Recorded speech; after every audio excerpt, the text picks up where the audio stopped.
Hi everybody, it's Ajanette Oberg and I'm here to finish out your course orientation for our online full-term 103 course, which is Human Development.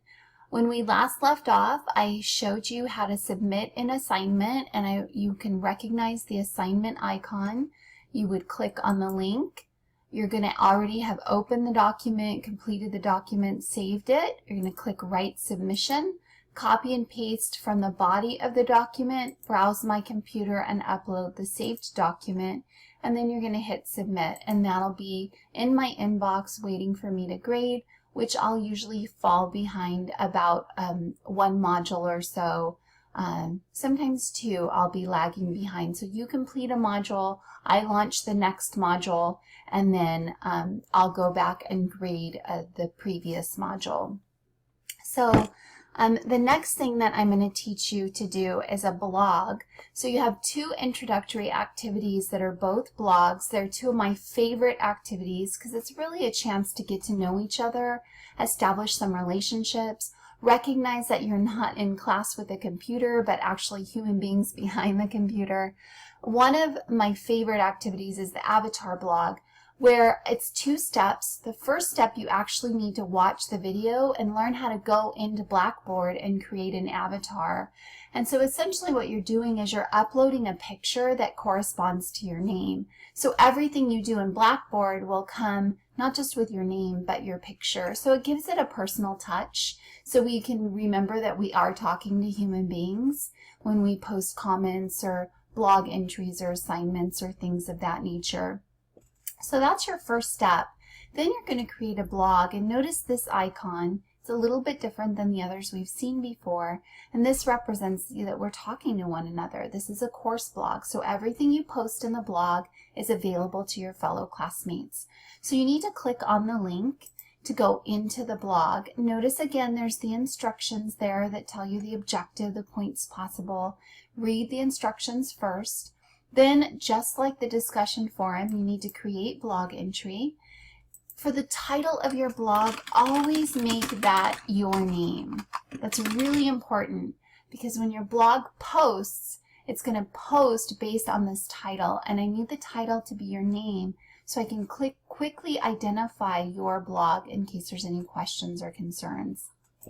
And then, just like an email, here's the body. You can put in whatever you want. You can upload images. So I'd like you for this activity to integrate an image of the avatar that you chose. It can be an actual picture, cartoon, some superhero, anything that you want. And you're going to upload the image, and then you're going to actually explain or introduce yourself to the class. So introduce yourself and something interesting about you and what you'd like us to know about you. And when you're typing, you can use all these wonderful features to change the font of your text. You can highlight things, you can indent things and organize things, you can add emojis, you can add in YouTube videos, you can add in regular videos that you might have saved as a video document on your computer. You can upload attachments, but you can do things to make your blogs more interesting. And sometimes I'm going to have contests where you're voting on your blogs, and the blog entry that gets the most votes might win extra points. So it is helpful to draw attention to your blog. It's better to embed pictures rather than attach them because you guys don't always look at attachments, but you do peruse through the blog and you kind of determine visually how you're going to respond or who you're going to comment on. So make sure you're spicing up your blog, keeping it interesting and giving it that personal touch. Then you're going to hit post entry, and that's going to post for others to see, and then they can comment directly on it. Additionally, I want you to understand kind of how I structure the course in terms of how often are you going to do blogs.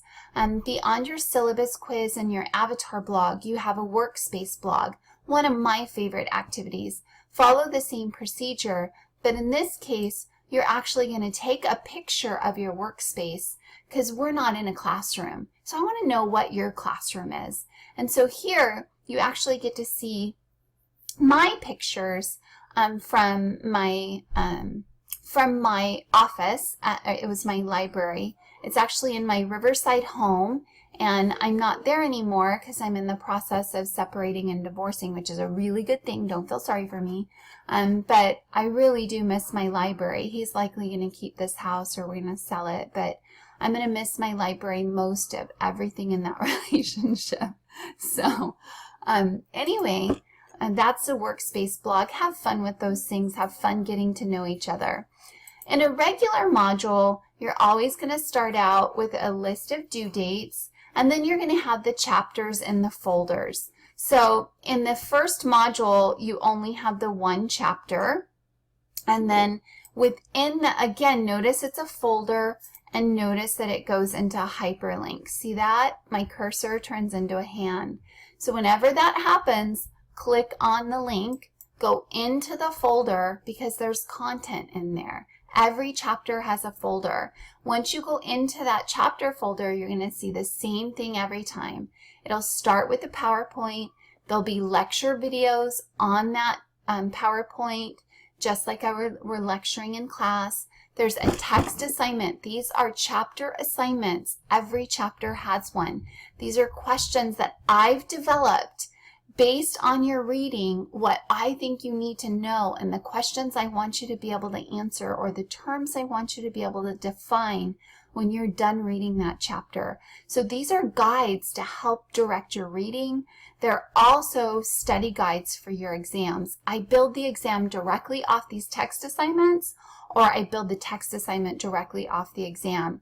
So open the document, read through the questions while you're doing your reading, answer the questions, save the document, and then just like, excuse me, I'm sorry, that's the wrong one.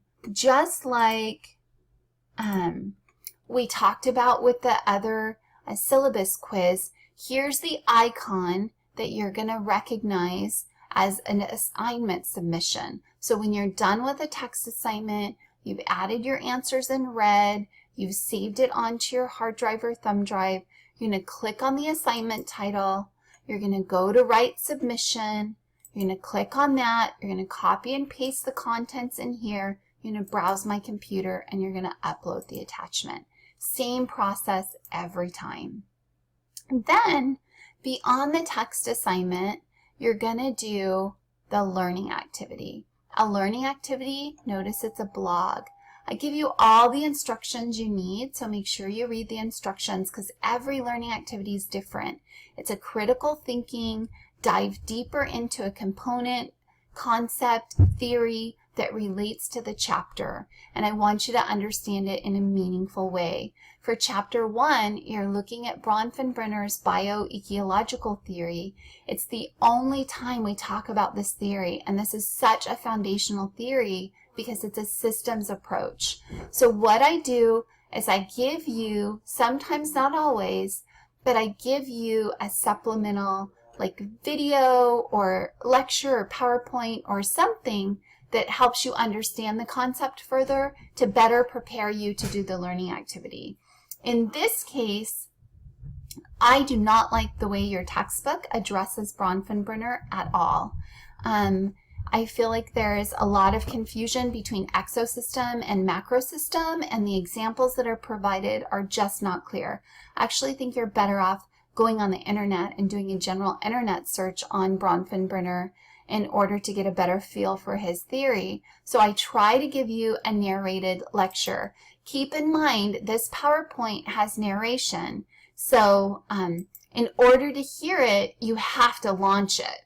And I'll show you how to launch it as soon as it comes up. I'm so impatient. If you don't have audio, then you can read the narration because in this section right here is all the notes to what I'm saying.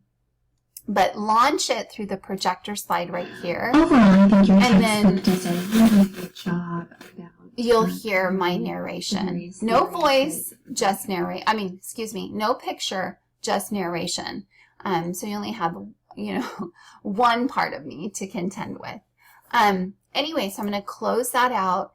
Listen to my narrated PowerPoint because that's important. Then do the entry. And make sure in this entry you need to have a thorough understanding of Bronfenbrenner's theory and the various systems embedded into his theory. And your learning activity is testing your understanding of that. And so make sure you add rich detail. Do your learning activities as if I know nothing about the topic. This is an opportunity to showcase how you understand the concept and what you've learned, so that you can really do well on that learning activity. Again, it's a blog, so you're going to click on the title, you're going to create blog entry, and then you're going to move forward and you're going to add your content. And so for Module 2, that's when you're going to first start doing multiple chapters in one module. Again, you open with due dates. Then each chapter's in its separate folder. You click on the folder, and in the chapter, you're going to have a PowerPoint, lecture videos, a text assignment, and a learning activity. Here, you also have a wonderful video on prenatal development. And then go back. We're going to go into chapter 3. We're going to experience the same thing. PowerPoint, lecture videos, scroll down more, text assignment. I'm having you do a learning activity giving parenting advice based on 2 theoretical perspectives. So I give you a PowerPoint with some narration specifically on the different theories that might influence how you raise a child. In this particular blog, make sure you're integrating all the information we're learning about specific caretaking practices, co-sleeping and breastfeeding and swaddling and kangaroo care, infant massage. Make sure you're integrating that stuff into the theory, because I want you to now talk about how that theory is going to impact applied practices in your caretaking. So think about, based on the theory or the theorist, how would they advise you to approach breastfeeding or the sleeping schedule or any of that day-to-day caretaking responsibility? Because the theoretical perspective will determine how often you respond, how quickly you respond, what you respond to and what you don't respond to, the manner in which you respond. So I want you to integrate theory and practice, okay? So keep that in mind. That being said, always make sure you read the instructions.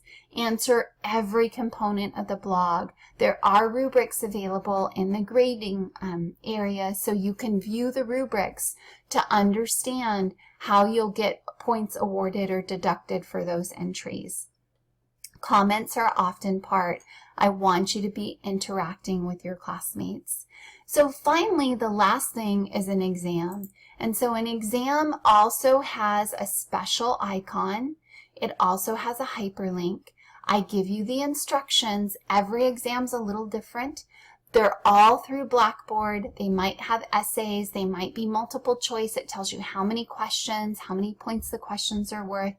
Based on the number of questions, allocate your time appropriately. Once you start an exam, you cannot stop. You can't go to Starbucks.